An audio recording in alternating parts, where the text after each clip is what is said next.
Here's a game. Let's see, time for e4. Massimo 68. The center counter, cool. Interesting defense. I play it myself.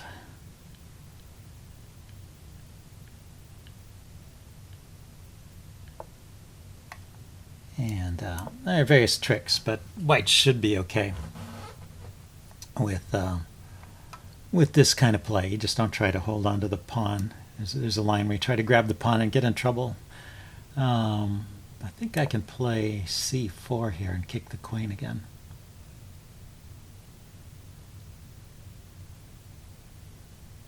Oh, I was thinking of a different line anyway.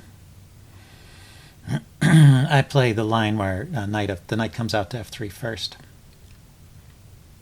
f6 rather, and try to take back with the pawn rather than the queen.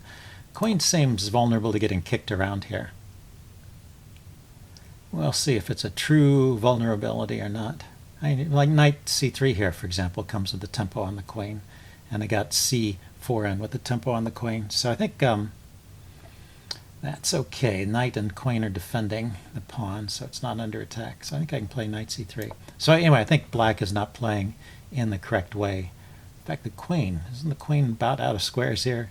Where can it go? It can go back along this diagonal, or it could have gone over here, I guess. Running short of squares for sure. So now bishop to d3.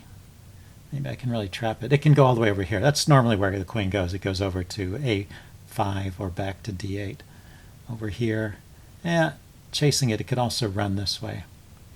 I don't think I get any more mileage out of continuing to chase it at the moment. So let's just castle. See how white develops from here. I mean, see how black develops from here. Black has not castled. Castling queenside is often an option in this center counter. He hits the knight. Let's see, I have queen to b3 here, poking at the bishop. Let's see, it's not leaving any squares undefended here, so I think that's actually a good move here. It's not hitting the bishop, but it stops his knight from coming to a5, because then I can take the bishop. And if he takes my knight, then I'll just recapture with the queen, and I'll have no difficulties. Okay, so he castled. I'm going to encourage that bishop to make a decision.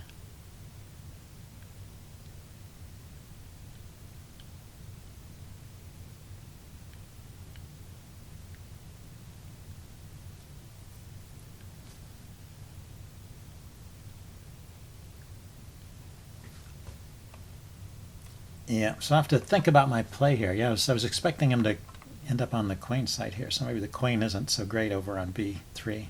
But anyway, he's got to do something about his bishop here. That'll give me time to figure out how to organize my pieces. This bishop, for example.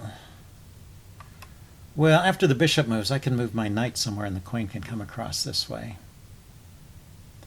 I mean, I sort of want to get the queen out of the way and push the b pawn forward if he retreats the bishop, for example. I could go knight to b5 here, hitting his c pawn. That'd be defended by the bishop. Oh, he just takes. Okay, that simplifies things, because now my queen is out of the way of the b pawn, so if I ever want to push it forward and harass this knight, I can. Still have to figure out where the best square for this bishop is, but b4 here opens up b2 for the bishop. Bishop could come out to e3, but he can always play knight to g4, harassing it. So let's start this way. Could set up a battery, bishop and queen battery here, looking at the king.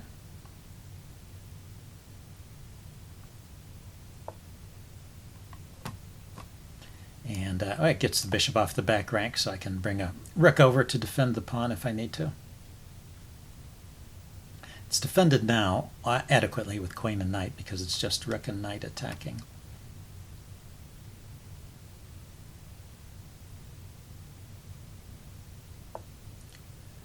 Okay, so he goes there.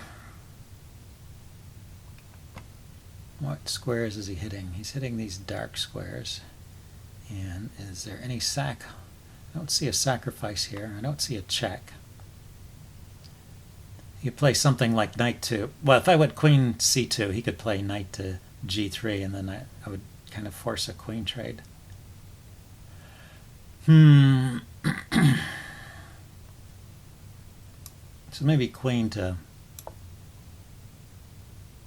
e3 instead, and bishop to d3. Pinning that knight.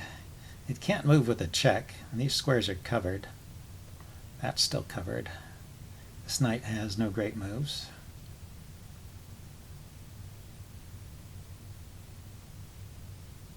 And I think bishop to d3 was a real threat. Okay, so he dropped back. He's hitting this pawn, but it's defended.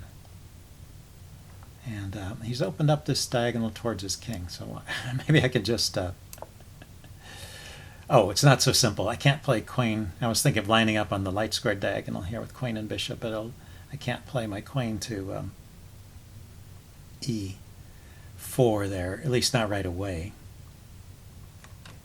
Let's see if I kick here. Oh, let's see. If I move my rook here, if I defend my bishop, then this pawn to d5 will be a threat on the knight. The knight can't move attacking a queen or anything. So it looks like a useful move here. The other idea is to reorganize with bishop c2, queen d3, but he has time to respond to that. This is like an immediate threat. I'm kind of taking away squares from his queen here, chasing her away from the king side. And let's see, now I could think of playing, after the queen moves, I guess that's what's going to happen, I could think of playing c5, and when the knight moves, then queen to e. He didn't do anything. But he did do something. So pawn here, threatening the queen, he takes, threatening my queen. I take the rook with check, he takes back, I take the queen, he takes back. So that wins the exchange, right? Let's think. Pawn up, pawn takes. So he starts with a pawn. I get a rook, he gets a queen, I get a queen, he gets a bishop, but then I take the pawn back. Seems like that should win. Well, it should give an advantage of the exchange.